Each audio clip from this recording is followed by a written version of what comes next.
you want to stick to music, I want to cover a little of the Young Thug and Gunna drops. I know we're a little late to it, but who cares? We let it sit for a while.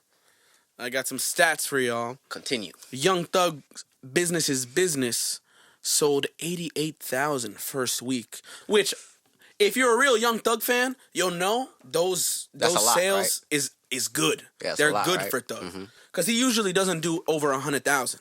It was only with the So Much Fun project that he did really well. And you talked about that too. That his numbers is low. They're usually low. They're usually on the lower end because I don't know what it is. I really love Young Thug, and I feel like he influenced everybody from Lil Baby to Playboi Carti to Uzi to all these rappers. And I don't think he gets the proper biggers. I feel like Young Thug is one of those artists where it's like when he has a hot song, people will be like, "Oh yeah, I love Young Thug," but when it comes time for the album, they don't give a fuck about him. So It's fucked up. I thought he would do over 100,000 because he was locked up. I think for a lot of artists, when you do the jail release, it kind of boosts the numbers a little bit. And that's what we saw with his original projections. He was projected to do 120,000 first week. Okay. But I think the quality of the mixtape, or album, I guess, because everything's an album, is what lowered the numbers. Off of his project, I know off the top of my head, Oh You Went with Drake was, I think it's kind of like the lead single, because whenever you have Drake on a project, it's always going to be the lead single. That's the one that I went to. I didn't listen to it fully, like 1, 2, 3. I liked it. It was good. Around, bro. I don't know how high it charted. It was good. I didn't expect it to be anything too crazy. Hellcat Kenny with Lil Uzi was a very good song. He had 21 Savage on it.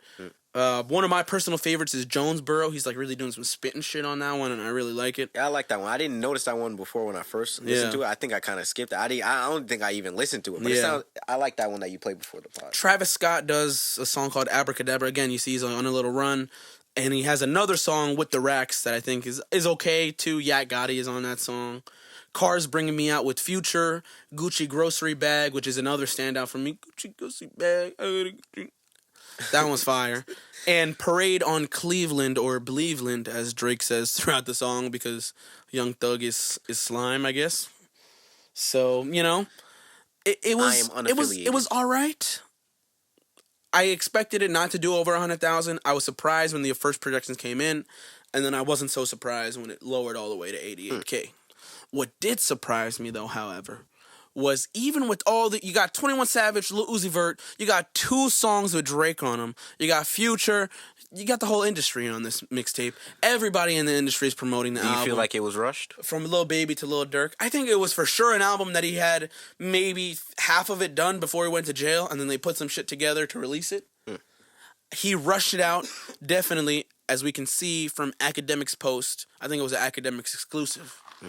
A voicemail from Young Thug to Lil Durk that leaked, in which he asked him to be on the project. He would love for him to be on the project because he wants to drop on the same day as a quote-unquote Lil Buddy, who everybody is speculating, and it's probably most likely to be Gunna. It's Gunna. Come on. And he wanted to do a competition sort of like how Kanye and 50 did it, but I think he just wanted to, lower down his reach for his first week sales. He ended up dropping a week later.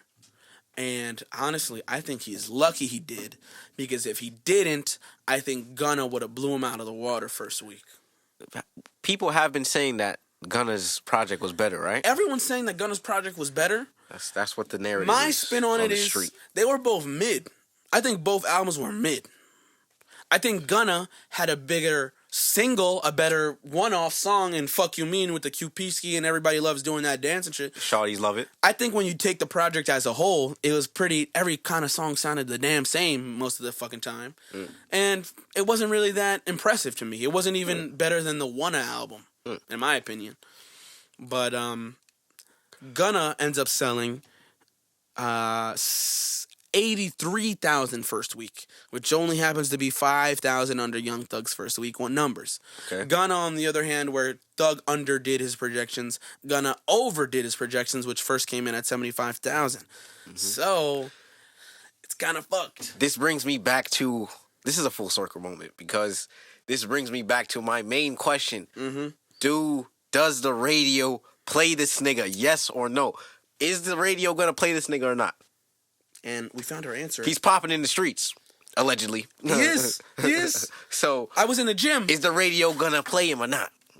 I was in the gym, as I was telling Yaya before, You did say it. and I seen a 6'6" small forward who should be in the NBA warming up before we all started running games, and he was saying, "Young Gunna, one of they calling me Splurge." Shaking my head. The streets, the people, the audience, the listeners, the civilians, streamers, they are fucking with Gunna. They People don't that give a fuck. They if don't he took a plea or care. not. They don't care. So it's different to 6ix9ine, to where 6ix9ine made himself hated by pretty much everyone. It was kind of hard to come to his defense. Okay. Gunna played it to a level where he's kind of trying to say that he's the victim. He's like, oh, the DA tricked me. Yeah, nigga, you did not Like, get tricked. Come on. Yo, just be like, yo, you know what? I Let's respect stop him that. more if he Let's just stop didn't that. comment. Just no comment. I don't give a fuck. Drop your music. QP-ski. You know what I mean? He's doing his Nigga. thing, and he's shown that he has the talent to produce a song that people will overlook, whatever. But it's not even overlooking because no one gives a fuck about this No one shit. cares, bro. No one gives a fuck. No It's one just a has front. to do 100 years. And honestly, no one gives a fuck. Tekashi took the veil off of this shit a long time ago. Unveiled. But he was just the first one to do it. Okay. So when you're the first one to do something, you're not always going to be the most I successful. told you. So It could be a lane for the snitch rappers to collide.